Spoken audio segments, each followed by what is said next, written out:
ఈరోజు బీఎస్పీ ఆధ్వర్యము మరి బ్రాహ్మణ సంఘం ఆధ్వర్యంలో కలెక్టర్ గారికి వినతి పత్రం ఇవ్వడానికి హిందూ బంధువులమందరము ఏకమై సనాతన ధర్మ పరిషత్ను నెలకొల్పాలని చెప్పి కోరుతూ మరి ఈ హిందువుల మీద ఈ రోజుది కాదు ఈ అరాచకము గత వందల సంవత్సరాల నుంచి ఈ యొక్క అరాచకాన్ని జరుపుతూ ఉన్నారు। మరి కొన్ని వందల సంవత్సరాలు ఈరోజు ఏదైతే 1500 సంవత్సరాల నుంచి కూడా అప్పుడు మొఘలాయులు కావచ్చు, ఆ తర్వాత ఆంగ్లేయులు కావచ్చు, ఎవరైనప్పటికీ కూడా హిందువులను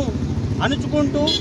మరి వారి యొక్క మతాన్ని పెంపొందించుకుంటూ ఈరోజు మరి ప్రపంచంలోనే ఆ వెంకటేశ్వరుని ప్రతి ఒక్కరూ నమ్ముతూ మరి అతని దర్శనమే మహాభాగ్యంగా భావించి అందరూ వెళ్తున్న తరుణంలో మరి అక్కడ లడ్డూను అపవిత్రం చేసి ఈరోజు మరి ఏదైతే లడ్డూలో కలిపే పదార్థాలు నెయ్యిలో మరి మాంసకృతులు కలిపి మరి అందరి హిందువుల యొక్క నమ్మకాన్ని కోల్పోయేట్టు చేసినట్టు ప్రభుత్వం। అందుకే మేమందరం హిందువులను కోరుతున్నాం, ఈ యొక్క దేవాలయాలు ప్రభుత్వ పరిధిలో ఉండొద్దు, హిందువుల పరిధిలో సనాతన ధర్మ పరిషత్ పరిధిలో ఉంటే సనాతన ధర్మం ఏ విధంగా ఉండాలన్న దాని మీదనే నడుస్తుంది కనుక మేము సనాతన ధర్మ పరిషత్కు మద్దతు తెలుపుతూ సనాతన ధర్మ పరిషత్ ఏర్పరచాలని చెప్పి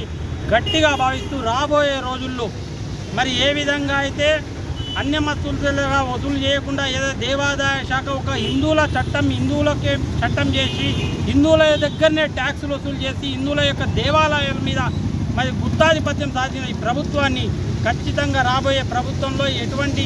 దేవాదాయ శాఖనే ఉండొద్దు అని చెప్పి తెలియజేస్తూ మరి దేవాదాయ శాఖను తొలగించి సనాతన బోర్డును ఏర్పాటు చేయాలని, సనాతన ధర్మ పరిషత్ను ఏర్పాటు చేయాలని చెప్పి హిందువులమందరం కూడా ఏకదాటికి వస్తే మా ధర్మాన్ని మేము కాపాడుకుంటాం, మా శక్తి ఉంది, మీరు దీంట్లో జొరొద్దు అని చెప్పేసి ప్రభుత్వాలకు డిమాండ్ చేస్తూ ఉన్నాం।